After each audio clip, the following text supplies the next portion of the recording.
continuing on with our talks on the precepts from the Kyoju Kaimon. The precepts are the conduct of Buddhas, a pathway that shows us how to create less suffering for ourselves and others. The precepts, along with meditation and putting the teachings into practice, are the foundation of our practice as Buddhists in the Soto Zen tradition. If you use the analogy of a three-legged stool, some of you will have heard this analogy before for meditation, and think of each of these aspects of the practice as the legs. If you take away any of these things, the stool, or really our practice, becomes unstable.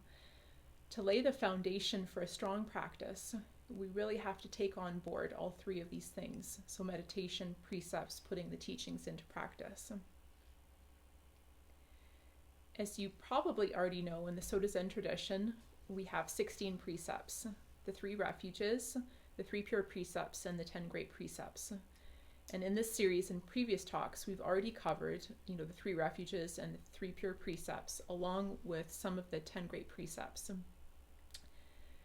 Today, I'd like to look briefly at the 10 great precepts, especially how we can deepen our practice and understanding of them in everyday life, and how we can make these precepts our skin, flesh, bones, and marrow, as Great Master Dogen put it. So some of this talk will undoubtedly cover material from previous classes, but I wanted to take a few moments to review what the 10 great precepts are comprised of, especially for those who are listening to this talk later. So we start with do not kill, do not steal, do not covet, do not say that which is untrue, do not sell the wine of delusion. And just to say, this can be as simple as indulging in intoxicants like alcohol and drugs, but also indulging in and spreading conspiracy theories, neo-Nazism, etc. We continue with do not speak against others, do not be proud of yourself and devalue others, do not be mean in giving either Dharma or wealth, do not be angry, and do not defame the 3 treasures. With all of these precepts, there's one thing that links them all. Though the precepts are generally divided into those of body, speech, and mind, the common thread here that I come back to again and again is that when we break these precepts, at the root of it, there is the delusion of self. There's a paucity, a self that acts from a place of fundamental lack, when in reality the opposite is true. Because fundamentally, we already have everything that we need. It's only that we cannot see the truth of this. So not knowing this innate wealth, we break the precepts in a deluded attempt to fill up that lack. And I'll just take a moment to say that, of course, there are circumstances that fall outside of this, like the mother that steals to feed a starving child, for example. When we make the commitment to go deeper into the precepts, we might find something rather surprising. Reverend Master Ju Kennett often talked about how the precepts telescope into each other. And I think what she meant by this, at least in a small part, was that in breaking one, we might also be breaking several others. The one telescopes into the next and the next. So when we begin Buddhist practice, and begin applying the precepts to our life, like the polishing of a rough piece of wood, we begin with the coarsest sandpaper, then transition to finer and finer grit. So too in the practice of the precepts. In the beginning, we might just focus on the coarse, the obvious breakages of the precepts, but in time, we have to dig deeper. We have to see how to apply these precepts to, the fine, not only to what we do and say, but also even how we think about ourselves and others. To reveal that polished, gleaming piece of wood, it's crucial that we go down to the very finest piece of sandpaper. So let's look a little more closely at a few of the precepts and how we can understand them for ourselves more deeply. In a sense, do not kill seems like the most straightforward, of all the precepts. because it's clear, we don't kill animals, we don't kill people, any other beings. We refrain from killing anything whatsoever that has life.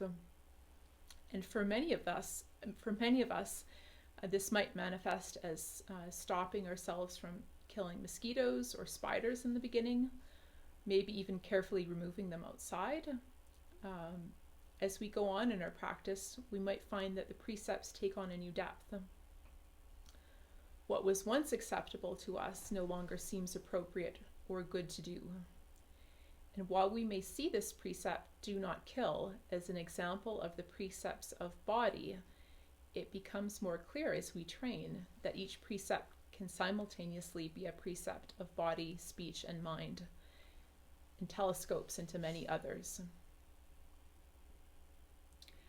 So I remember when I worked in a big city, I was approached many times each day for money, by the homeless. And sometimes I think I'd even cross the street to avoid a person. Some people you'd see over and over again, where I wouldn't look them in the eye as I passed. This type of situation could easily be a breakage of not being mean and giving either Dharma or wealth, and possibly not being proud of ourselves and devaluing others. But in a more subtle form, this could also be considered a form of killing, because there is a turning away from the person and their Buddha nature. Because at the monastery, we make gasho to everyone, regardless of whether we like or get along with this person. And I think compassionately, I can look back at myself doing the best I could at the time. And I also see that there was a self there, not wanting to be uncomfortable, probably fearful, but there was selfishness actually. With the precept, do not steal, again, we don't take that which has not been given, and this translates also to intellectual property, sharing digitally, things that aren't meant to be shared with others. I think back to a time when I copied knitting patterns from family members instead of buying my own copy, and loaned out my own copies of patterns to others. And I see now, of course, in retrospect, the patterns were clearly marked as for personal use only. And by making or giving copies, I was stealing, but also deluding myself that this practice was okay. So taking this precept on stealing to a deeper level, consider whether, we've ever been in a situation, perhaps at work, where we've repeated gossip or hearsay as a way of kind of filling the space or making conversation. Not only can this situation be an example of being proud of oneself and devaluing others and saying that which is not true, because maybe it isn't true, but when we repeat gossip, hatred, conspiracy theories, this is also a form of stealing, as it steals people's peace of mind. I think the precepts of speech are particularly easy to break 3 at a time. The precept on being proud of oneself and devaluing others is a particularly rich precept, one that I think comes up a lot in the course of everyday life. This is a precept that really requires that we know what's going on in our minds, to be able to monitor ourselves through mindfulness, because the opportunities for breaking this precept throughout the day are almost nonstop. How many times, have we thought or inferred, if I want this done properly, I have to do it myself. This belief that really only we can do a good job with whatever it is.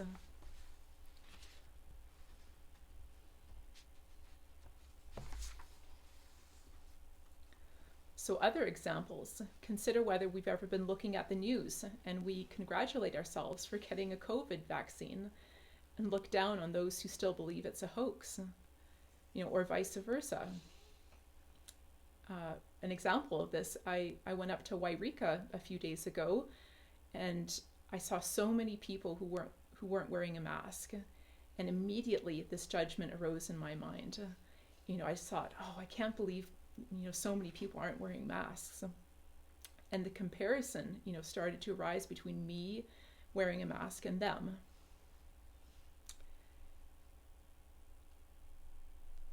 And I think this, comes up a lot in politics too, of course, being proud of who we voted for and looking down on those, who voted for someone else. But I think if we're paying attention, we can see these judgments coming. We can head them off at the pass, so to speak, and let them go. So for me, when I noticed the judgments about the mask wearing arising the other day, as soon as I noticed I was doing this, I tried to let it go. I tried not to feed the thoughts. Because really, if we're not mindful, if we're not paying attention, these judgments just go on and on and on. And we can be completely unaware that we're indulging in these breakages. And we don't realize it at the time, but when we're making these judgments about others, it's actually our own peace of mind that we're stealing from ourselves.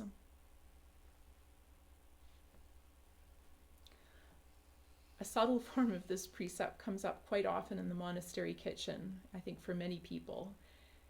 At mealtime, it's this idea that something isn't good enough for me, but it's good enough for somebody else. We sometimes, anyone who's been here will know that we sometimes serve leftover porridge of some sort along with a freshly cooked porridge at breakfast. And typically, I'll put, a please finish sign on the leftover cereal as an encouragement to finish it that morning. And I think, it's really easy when you're going through the line to just think, oh, someone else will eat this. Or, other examples that might come up, like leaving the last of the peanut butter, in a jar, leaving it for somebody else to scrape out and helping ourselves to the new jar. Again, it can be a situation where it's not good enough for us, but it's good enough for somebody else. I think most of us will recognize the same concept, in the leaving the last sheet of toilet paper on the roll for somebody else to deal with. And I know this is definitely getting into the subtle aspects of the precepts, but if you look at it at the root, again, there's this selfishness at the center of leaving something for someone else to deal with.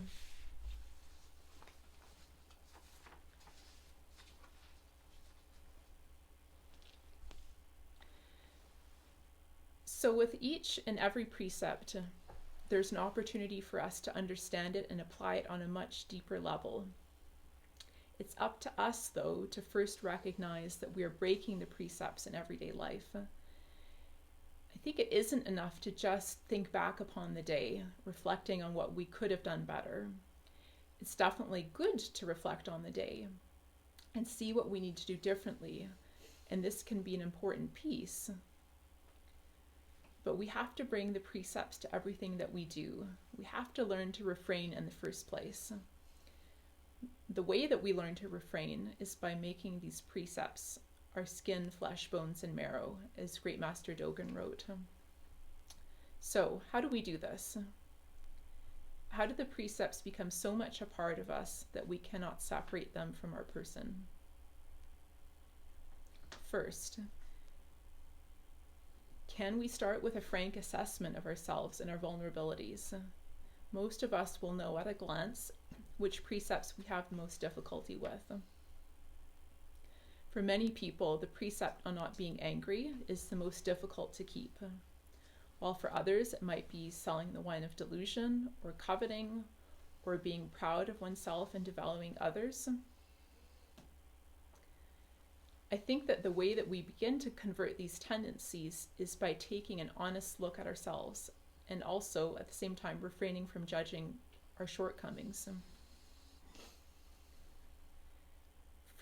For many of us, this habit energy, let's take anger here as an example, will have been with us most of our life, maybe even many lifetimes.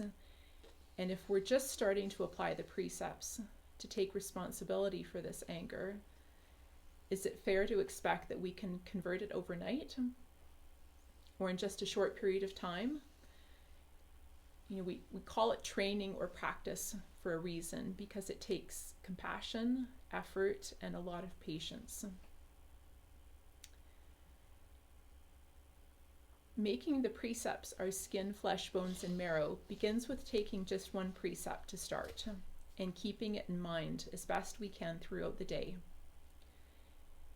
If we want to make a change, we have to recognize that we're doing the same old thing before we can begin to convert it. And this means that we work on paying attention to what our mind is doing and bringing our mind back over and over as often as needed. If I had been up in Wairika and not been aware of what my mind was up to, I would have gone further and further down that rabbit hole of judgment. Because mindfulness is based on a firm foundation of meditation, I think it's important to ask ourselves if there's room for improvement with our formal meditation practice. When I give meditation instruction, I always say that regularity is more important than length, i.e. sitting every day for a short period is better than sitting once a week for 45 minutes. So maybe we're sitting most days for 10 minutes. Can we push this daily meditation to 15 minutes some of the days? Or you might ask yourself if there are any days throughout the week where you could also do a short sit in the evening. I think that the more we can make our formal meditation practice an essential part of our day, maybe even twice a day, the more easily we can recognize what's going on in our minds to begin with. So we start by taking one precept we want to focus on. We look honestly at our meditation practice to see if there's room to grow, especially as a support for our mindfulness. And beyond this, I think that in order to make the precepts our skin, flesh, bones, and marrow, we have to make them central to our practice as Buddhists, and central really to our life. And this could mean formally taking the precepts at Jukai or at a local priory, or for some, bringing the practice back just to the 3 pure precepts. And when we're in doubt about what to do, checking it against them. Am I ceasing from evil? Am I doing only good? Am I doing good for others? And I think this is really actually a wonderful place to start.